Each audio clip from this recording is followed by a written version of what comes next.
Mr. Ade was excited. The day had come when he was going to get the results that he wanted from the Canadian embassy. It had been his lifelong dream to move his family to Canada. He gets home, opens it, and is told the most shocking thing, that out of his 5 children, only one is his. Today we're going to be talking about the role of DNA in estate planning, and should that become a consideration, and if it will become a consideration, how do we apply it in estate planning? With me in the studio is Jibola, and Jibola is going to take us down this route, and hopefully we'll be able to get answers to what has suddenly become almost a trending topic every other day, about a man discovering that 1 or 2 of the kids that he's brought up are biologically not his own. Welcome, Jibola, and you've heard the topic. Thank you, CB. Glad to be here again. Thank you. Well, personally, I am of the opinion that DNA should be made compulsory at every point in time when a couple have a child. So you are saying that I get pregnant, I should be checked right there and then if the child is yours, hypothetically. Yes. Now, what would that do for building trust in your union? It means that the child is mine. It enhances trust. Okay, so your first what do you call this thing now? Your first solution to this issue is, look, my friend, you're pregnant. Let's go and do a DNA test. I'm just being pragmatic here. Not that I don't trust you. I'm just being pragmatic. That's your first solution towards this. Yes, it's the best solution. Okay, you know what? 20 years down the line, you find out that your first kid is not your own. You've been planning your estate clearly with him in mind, because that's what you've known that's what you've known, that this is your son. 20 years down the line, you find out this is not your son. Then what? Which is why I should have had a DNA test 20 years ago. You didn't. 20 years down the line, now you found out. Now don't forget that men were not having DNA tests because there was a presupposition that there was fidelity in the marriage. Now, coming where we are now, we're beginning to see that, okay, maybe that wasn't quite the case. So you've used your whole 20 years of your life, the whole 20 years of your life in a marriage, and have brought up at least the first child who turns out not to be your own. Then what, in terms of estate planning? Comfort. You want to take me down a particular journey. Let's go. But before we go to that journey that you want to go, I'm going to run another scenario by you again. Okay. And then you are going to tell me what you think. So, me and a certain lady have a relationship, and we are not married. And for all intents and purposes, she has a child, and I walk away. What are the ways that the woman will be able to use to prove that she's entitled to at least child support from me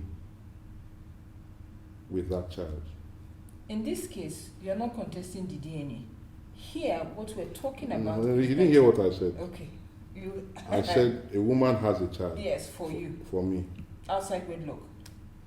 Outside wedlock. Inside wedlock. And I'm not up to my responsibilities and I walk away. What's the way that the woman would use to prove that that child is mine and I should be responsible for the child?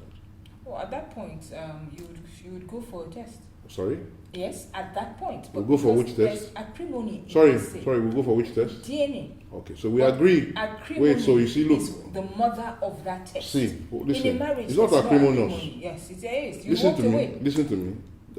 Walking away doesn't mean it's acrimonious. Okay, you know what? I've said DNA. So if we home back to the conversation at hand, the role of DNA in estate planning. It's very important. Your first solution is, let's put aside trust issues here and just There is no trust issue. Just do this thing so that we're clear that the child is mine. Every day Do we. you think that women are going to be open to listen, it? every day we do tests when you want to get married, whether you are a sickle cell or not. Yes. Why can't HIV. HIV? Why can't DNA test be included as soon as the child is born? Okay. You've given us one solution, but I'm asking now in terms of estate planning. Yes. This Mr. Ade had 5 kids. Listen. 3 are not his. He's just found out. And these 3, for the last between 15 to 20 years of their life, he has been what they've known as a father. He is what they have come to know as a father. What happens to them in terms of estate planning? Comfort. The truth of the matter is that you want to go into a debate that the law doesn't have a remedy for. All of us are individuals. You're asking me whether, if you find out that 3 of your 5 children, 20 years down the line, are not your children, would you put them in your estate plan? That's what you're asking. At this point, you have even put them in your estate plan, because Yes. based on what you're teaching us, you would have started an estate plan Yes. at least 15 years ago. So you probably have trust funds for all of them. And then all of a sudden, 15 years, 20 years down the line, you now realize, so does that mean you pull the plug? Yes, I have as every individual, every man has the right to pull the plug. Okay. So, as you've rightly said, there's no legal here, but we temper justice with mercy. So this is not about mercy, this is about law. This is also, now law is, the fact that law is blind and has no gender, or does it mean that it is soulless? Comfort. I don't want to sound cold-blooded, but let's be specific. Just the same way you raised the scenario, I also raised the scenario and said, are you going to ask the man for a DNA test if he walks away from you being pregnant? So what works for him should work for her. If we are going by what you say, that so the man should be entitled to be able to walk away and say, well, there's no proof that that child is mine. But there's no law that also says that the woman must be subjected to a DNA test either. There's no law. Exactly. So you said we were talking about law. So at the end of the day, it's down to choices. But the law will impact what the law will impact. The law will impact my estate plan as a person. Mm-hmm. So if I choose, and like you remember, I can choose even my family. I can choose that I want to give everything I own to charity. Yes. But you see, when we start making small differences, that in this case it's good to do a DNA, in this case it's not good to do DNA, I think that across board, let it all hang out. From day one when you're having a child, I have circumstances where I have met people who entered a relationship and for some reason it didn't work out within the first 6 months. And the woman has a child and the man is not being responsible. And even if he's responsible, he's not living with them. What are the things that the woman needs to look out for when she has this kind of situation? That's what you should be asking me. The first thing a woman should ask for is that, look, I want a birth certificate in the name of the father. Second thing is I want a DNA test.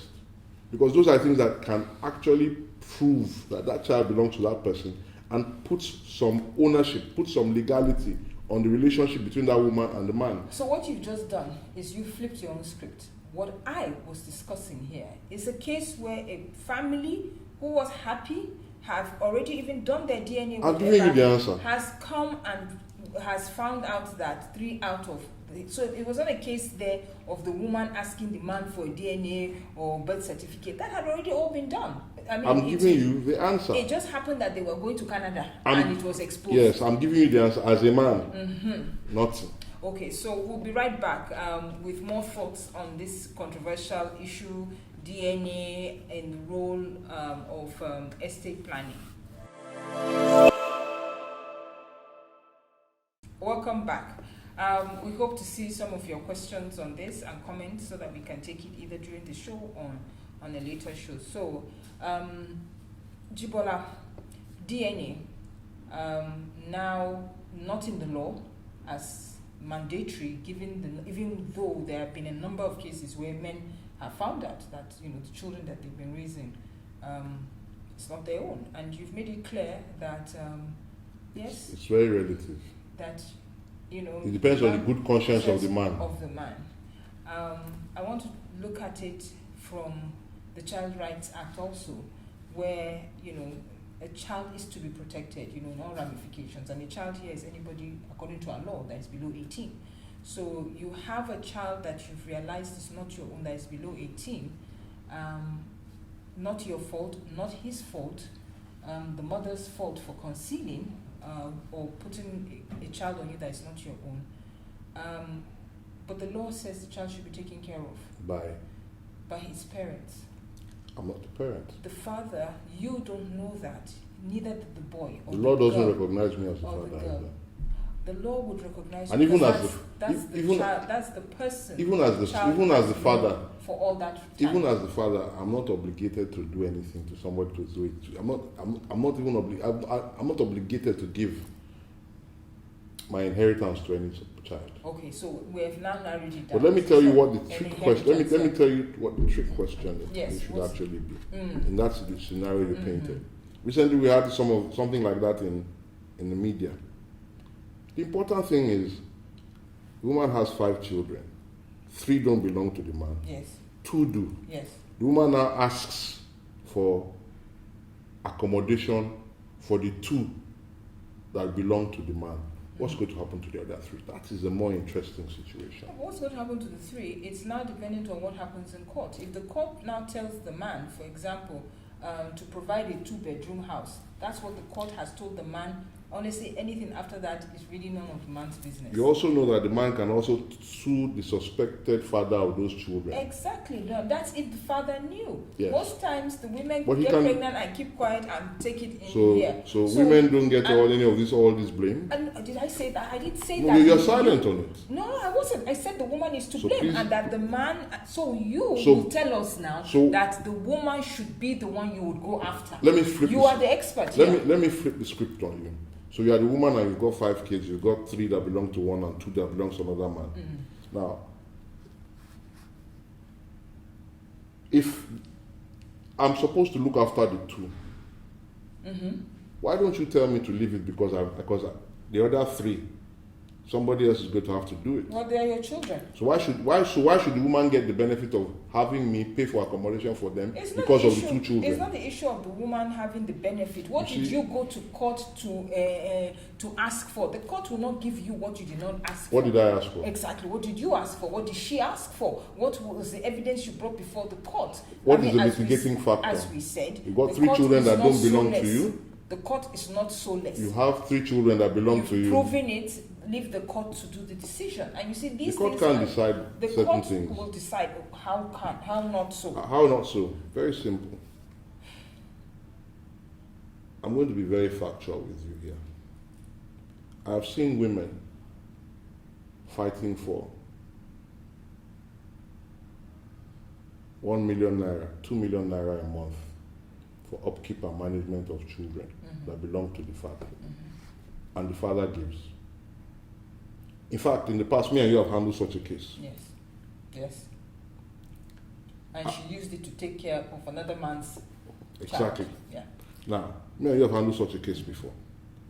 And I've also seen men that have been called in and women are asking for 20,000 naira a month. And the man is not giving. Because, one, he may not have the ability to give. So when we are talking all these things about the law and what the law would give or not, it is really subjective and it's not standardized. And for all intents and purposes, there are bigger fish to fry than worrying whether somebody's looked after. But now that you have found out that your wife had tricked you, you're trying to pull the rug from under the boy or the female's feet. You use very strong and cantankerous words. What do you mean by pull the rug? But that was what you are doing. I'm not pulling the rug. I'm simply walking away from something that is not my responsibility. That is pulling the rug, because at this point, the child had been your responsibility, unbeknownst to both of you. Remember that you're unbeknownst to both of you. Yes, you are the child. Remember, you're not the only victim. The child too is a victim. So you're the adult, and you have. I agree with you when you say you have a right to decide what you want to do. Listen to me. But I want us to be careful to not make law this cold. You cannot, because there's not just law that helps the whole of a human being, and you know that. CB, you cannot legislate on conscience. We're not legislating there. Yes. Also, you are also. Yeah. So what do you wait? What do you expect? Men at this point. Sorry, what do you expect? I expect that yes, there's an acknowledgement. Look, I found out this and this and this. I'm the father you've known. If you want to go and look for your own father, that's not a problem. I can understand that because we're all caught up here. But I'm here for you. My problem here is the total abandonment because we are talking of inheritance. So if there was no inheritance, would you leave the child? Would you not continue? And the second question I want to ask is, what if the child decides to sue you and say, this is the only father I've known and he's walked away from me? I don't know any other person. This is the person that supplied me with emotional, financial, spiritual, physical, psychological balance, and he's walked away from me through no fault of mine. Can he sue you for that?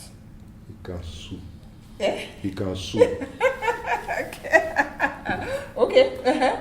But he ain't going to get nothing. You don't get it. He's not asking for your money. He's asking for you to remain in his life. Remember what I said to you? You cannot legislate on conscience. When I say you cannot legislate on conscience, you cannot compel my conscience to accept certain things based on your morality. This is responsibility. This is not morality. Responsibility. It is not my responsibility. It's not my responsibility. For 20 years without your permission. Are you saying that we must take that some responsibilities are never ending? Is that what you're saying? You die. So of course. Are you saying that some responsibilities are never ending? Oh, some are. But the child is an adult. I'm talking of children here. Okay. I'm talking of anybody who is below 18. Even after 18. Aren't you still close to your mom? Don't you still lean on her for some wisdom, some counsel? And that's because she's been a bulwark in your life. I can tell you that my father told me that I can bugger off and go and get my own master's degree. Yes, he was trying to make you grow a spine. So I can do that to us. So I can tell the child to bugger off. That doesn't mean you are not accessible to your dad. Listen to me. I'm still telling you that I can tell that child that is not my child to bugger off. Fine. But even if you did that, even if it was to your kid, that was probably for a reason. Sorry? That was probably for a reason. No. If it was not my child, I could tell the child to bugger off with no consequence to me. Okay, you know what? We're going to agree to disagree. You were looking at it from a legal perspective. I respect that. But I'm also looking at it from I'm not saying that leave a chain of broken hearts because they've been discovered not to. Remember that I'm not telling you that the person, the child, some men cannot decide that I'm taking up that responsibility. I'm continuing. I'm taking up that. But it is very relative and there's no compulsion in it. Please, I would like to hear what you think about this topic. It's been very interesting talking to you, Jibola, on this. And for the first time, me and you are going to agree to disagree on a topic. But let's hear what you think. And thank you so much for tuning in. We hope you've gotten something out of this and see you on the next episode. Bye.